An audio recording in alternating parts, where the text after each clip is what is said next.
Il Circolo Schermistico Sassarese nasce a Sassari nel 1926, ricorre infatti quest'anno il centenario. Diciamo che i 100 anni naturalmente sono stati abbastanza normali, chiaramente c'è stata purtroppo l'interruzione nel periodo bellico e in più una interruzione intorno agli anni nel 1973 perché la sala che ospitava il Circolo Schermistico Sassarese si è allagata per una alluvione, diciamo, che ha compromesso notevolmente la possibilità, in quanto ha distrutto completamente tutte le attrezzature. Però la tenacia, la forza di volontà degli atleti e dei dirigenti ha fatto sì che si potesse riprendere. Poi il circolo è stato rifondato completamente perché c'è stato un periodo di stasi, è stato ripreso nel 2014 sotto la mia guida di un altro maestro, il maestro Piazza,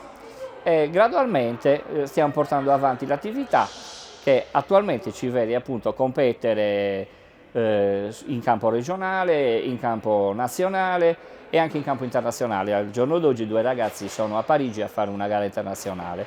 Io sono Maria Francesca Deiana, faccio scherma da circa 2 anni, l'ho conosciuta perché ho visto degli annunci online, comunque mia madre conosceva un po' quello che era il circolo, aveva visto lei gli annunci e mi aveva detto di provare, perché no? E quindi ho fatto le prime lezioni di prova e poi sono rimasta qui. Si prova tante cose perché la scherma non è spesso conosciuta, quindi molte volte quando si parla molti non sanno bene cosa si intenda per scherma. Però sicuramente è una sensazione bellissima perché lo sport dà tanto, è uno sport intenso, di concentrazione, di sforzo non solo fisico ma anche mentale, quindi essere un atleta di scherma vuol dire molto. Allora, io ho iniziato a fare scherma una decina d'anni fa.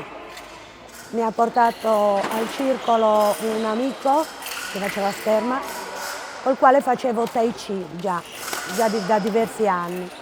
Sono arrivata qua, mi sono trovata bene, il circolo mi ha accolto con molta simpatia e affetto. Ho iniziato quindi a fare tornei, a viaggiare anche per l'Italia e a dire la verità anche per il mondo, perché sono stata convocata ai mondiali 3 volte.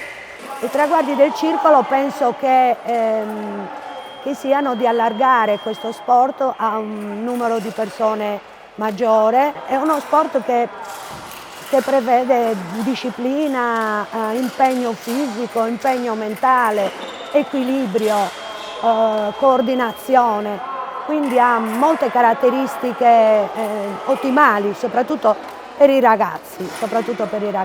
Buonasera a tutti, io sono Marco Mignano, sono il presidente del Circolo Schermistico Sassarese.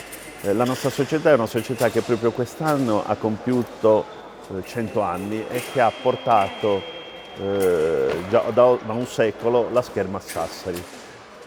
Noi abbiamo ripreso il nome del circolo per portare avanti una tradizione che qui in città è sempre stata molto importante, perché veniva prima vista come uno sport di derivazione militare.